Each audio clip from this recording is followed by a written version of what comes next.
Hey, what's up, guys? So today I'm going to be ranking from tier 1 through 4 the best Dark States decks we currently have in D standard post set 10, which was just released by the time this video goes up 1 week ago, released for the western side of Vanguard. So I'm just going to be basically putting in tiers every each dark state deck and explaining why it belongs in that tier, like its strengths and its weaknesses, and going from there. And then at the end of the video, so you guys should stay to the end of the video, I'm going to be giving you guys my recommendations on which dark states decks, if you are a dark states fanatic such as myself, which Dark States decks you should be looking out for if you're playing against them, or you should be potentially playing as more of your go-to options for this current format. So let's get the easiest one out the way. Probably the only Dark States deck I will actually put in tier 1 right now is Chronojet. It's just a very aggressive and fast deck. It draws cards. It's very aggressive from turn 1. It has guard restrict. The deck has everything you want in a tier 1 strategy. So that's automatically going to go into tier 1, no questions asked. Next, I think the next deck we're going to go into is one of my personal favorites. The favorite, actually, is Barrow. I want to put Barrow Magnus right here into like the tier 3 rogue category, but facing reality and considering how hard it was for me to top with the deck the last time I took it to locals, it belongs right here in tier 4 category. The deck is still good in its offensive push if you get to 15 cards on soul. You can make up to 5 attacks. You could have like really decent power numbers. Your Vanguard has a crit. You can board wipe your opponent every turn. The main problem is it's basically a very glass cannon strategy, to where if you don't hit 15 cards on turn 3, it's essentially an auto lose. And even if you do hit 15 cards on turn 3, you're not really like putting your opponent on like key damage points or like damage checkpoints, to where you want them to be like 2 or 3 or 4 before your turn 3, so they can just kind of like tank your first turn, your first 15 soul turn, and then kind of just kill you on the crackback, because you really don't have like a reasonable hand. Deck doesn't like to get rushed. Very piece reliant. I hope we get future support that fixes these areas, instead of Bushiroad just giving us more like, hey, more power, right? You know, we get more power and more pieces, but we get no consistency or draw power to facilitate those pieces. So that's why I'm putting Barrel Magnus into tier 4 here. Tier 4 is unplayable. Tier 3 is rogue. Tier 2 is what I would still consider meta, but just not like tier 1, which is considering the upper echelon of the best decks of this format. The next deck we're gonna do is, let's see here. Let's actually get the master decks out of the way here. So Drajuled, even without it, with Implusia, Drajuled is definitely in this tier 2 category. But even without Implusia, I would still put Drajuled in tier 2, just because even if you go second, just riding up with the mask, getting that persona ride, and creating a really good pressure turn towards your Vanguard has a crit. You have restanding rear guards with Rock Rugor, and you're able to pop 2 on your opponent's of your opponent's rear guards is just really strong. And even if you don't go second, just going first and still riding up with the mask anyway, getting that crit on your opponent, putting them to 1 while they're still at grade 2, is still very strong in itself. So I would put it here in this tier 2 category, just because the deck does have faults. It can be, like all Dark States decks, a tad bit piece reliant, and can have some inconsistency issues at times, especially since especially since we don't have Implusia currently, you're really on that Rock Rogor to close out the game with the multi-attack, and the fact that it's just like 20k by itself is also very nice and comes up quite frequently. Next one, this is a deck that I've been testing out today. I got a few matches in with it. Almagestar Mask, or Almagestar Unica, or Almagestar, or Biku, whatever you want to call this deck. But Astora Almagestar deck is also, I would say, a very solid tier 2 deck that you can take outside of locals, you can take it to a competitive event, and I could see you doing very well with this deck. It has access to triple drive, it has access to retire, it has access to draw. It has a mini draw engine with your what's it called? With your Gungan Rams to be able to Soul Blast those zeros and then putting them back into Soul with your from the drop zone with your pieces to kind of like have like a cycle draw engine with that. And it can also make 4 attacks that do scale depending on how many critical triggers you have in the bind zone. The deck is no longer solely reliant on, man, if I don't have 3 critical triggers in the bind zone, you know, you're kind of like, oh, sucks to be you, buddy. Now, all you really have to worry about is seeing at least 1 mask and seeing at least 1 Almagestar Biku. But the deck is very strong in my opinion and can rough it out with the best of them. Next, we're gonna go into Vehemance Bruce, or how I like to call him, Vitamin Bruce. I don't think Vitamin Bruce is quite as is not in this area. I don't think he's in tier 4 territory. He does have a very strong aggressive turn 3, especially if it's going second. So the deck is just a very strong aggressive deck. It has board building capabilities. Its rear guards basically protect themselves in terms of, not that it can protect themselves from being removed from the board, but they can protect themselves from being like attacked into, because they keep the power on your opponent's turn as well. So I would like to put it here. I'd like to put it in tier 2, but the simple fact is the deck does have access to making powerful numbers. It does have access to multi-attack, even has access to retire, and board removal with Patrick. The problem the deck has is it really doesn't like having its board touched, like at all. And we're in like kind of like a board wipe slash control heavy format, because Gandiva is just like one of the best decks, if not the best deck in the meta right now, that can just easily clear your board. And you be basically trying to rebuild your board every turn, which costs resources, which you want to be using your CB and your Soul Blast resources for your restand plays with your Vehemance Bruce or Vitamin Bruce. But I'd put it into a tier 3 solid rogue deck that you can potentially make a top 8 in, or like bubble into top cut with.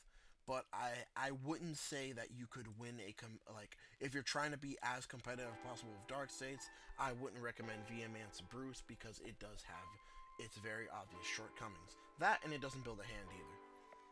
But moving on to the next one, I'm actually gonna also put, this isn't exactly a bad deck either, but I'm also gonna put Greedon in this tier 3 category. For the simple fact is, like, Greedon is kind of known to be like, you're gonna hear me say this a lot, but it's true, like, it can be slightly piece reliant, even though like you don't really care what rear guards you soul charge.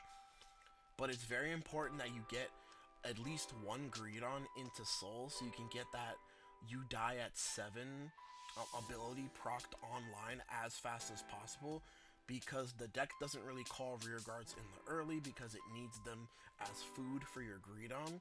You're not being very aggressive in the early game until turn 3, and more often than not, you're only making like 2 attacks, or like 2 Vanguard swings, 1 rearguard attack, or like 3 Vanguard swings. So it does lack in the pressure aspect as well. But of course, the reason I'm putting it in tier 3 is because it is a Vanguard centric strategy, and it can just combo off, especially if it checks 1 or 2 critical triggers, or if it checks the over trigger offensively.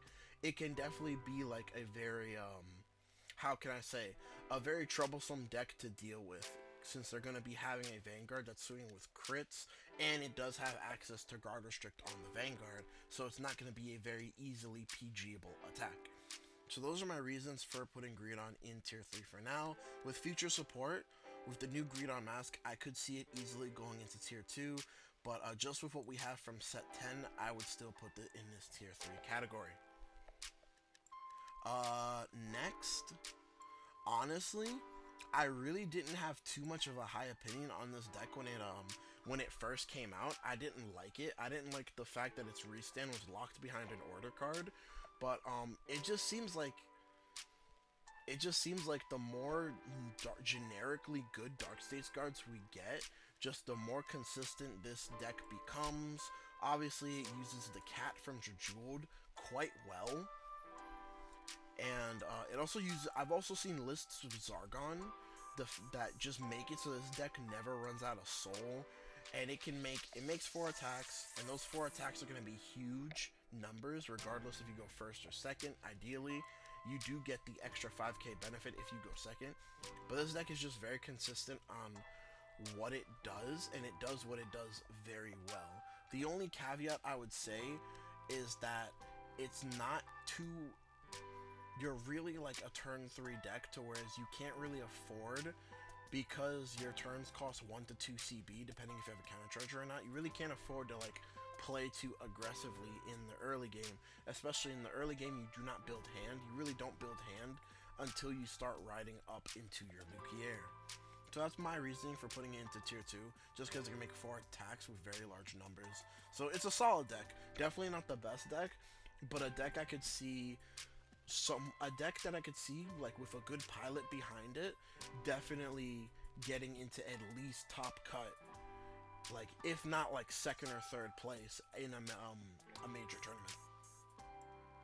The next is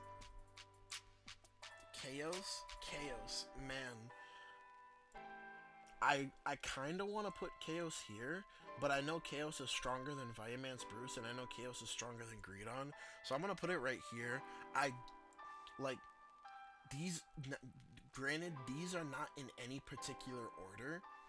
Like, I would say the power level of Lukier and Chaos is like very equal, because they're just kind of like trying to do the same thing. But where Chaos is different from Lukier is Chaos can make 5 attacks.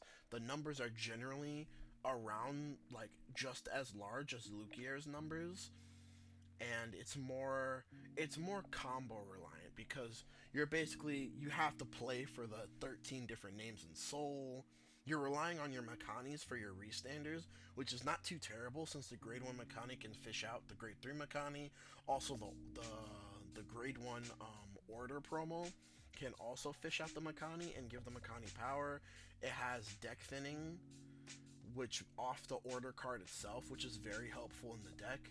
The only like real like weakness, which is like a major hindrance, which is why I'm hesitant to put it into tier 2, is that it really doesn't build too large of a hand, and it's really just trying to go for like, I would call, in my words, I would call like an OTK combo, towards it's just trying to get like 4 to 5 very large attacks on you on turn 4, on turn 3, or on turn 4, and just kill you that way and hope you don't survive, because on the crackback it really doesn't have like, it has like hand sculpting off of Chaos's ability, but again, it really just doesn't have a very large hand after you've completed your combo.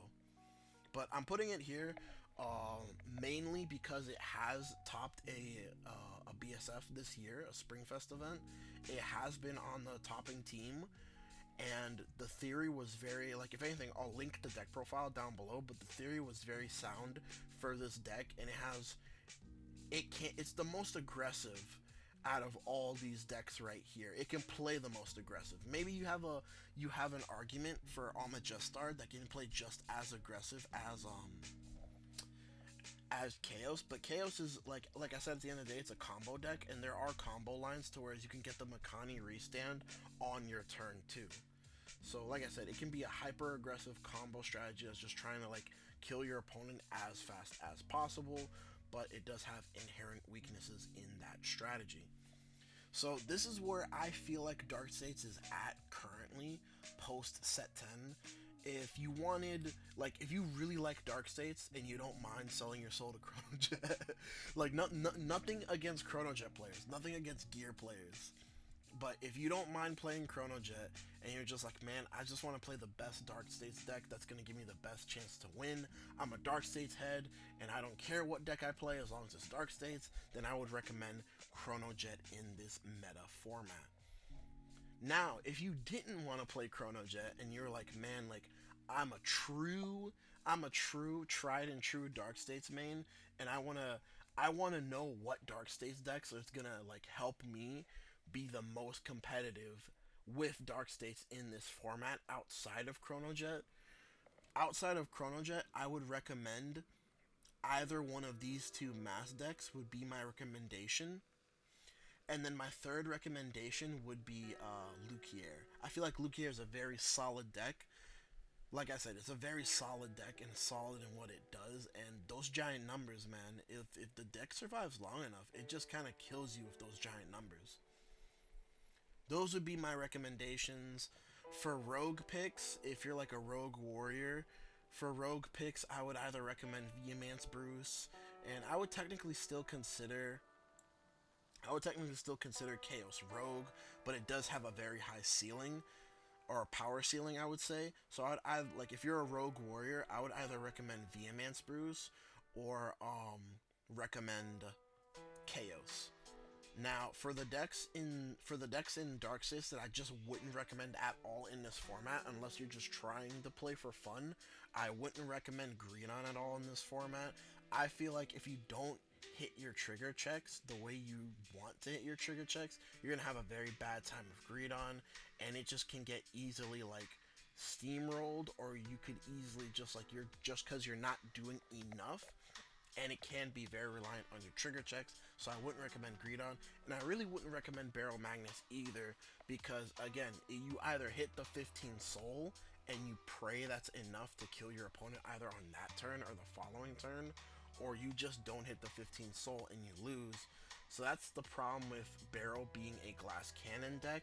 You could technically call Chaos a glass cannon deck as well, but Chaos just kind of does what Barrel is trying to do right now way better, and it has like such a higher power ceiling compared to Barrel Magnus right now, because Barrel Magnus can't really afford to be aggressive in the early game because it kind of has to save its pieces until turn 3, which is kind of funny because when Chaos came out, people were saying that Chaos was a worse Barrel Magnus, and then Chaos got the promo, and then Chaos got set 8 support, and the roles were actually quite reversed because Barrow Magnus was getting support cards, but it wasn't getting support cards to help in the areas that it needed more consistency and more card advantage in. My personal opinion, of course. But anyways, guys, it's a little bit of a long-winded video, but it's a discussion type video, so I did want to go into the paint a tad bit. So don't forget to like, comment, and subscribe. Share this video, guys. Like this video. Subscribe. It's very important to my channel. Just to take that quick little second.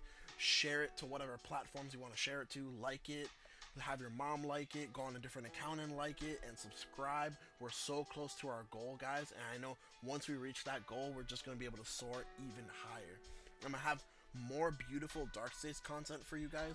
I'm going to have Unicut content. And I'm going to have a Bruce content for you guys coming up in the near future. So be sure to wait out for that. And later. Hope you guys have a good night.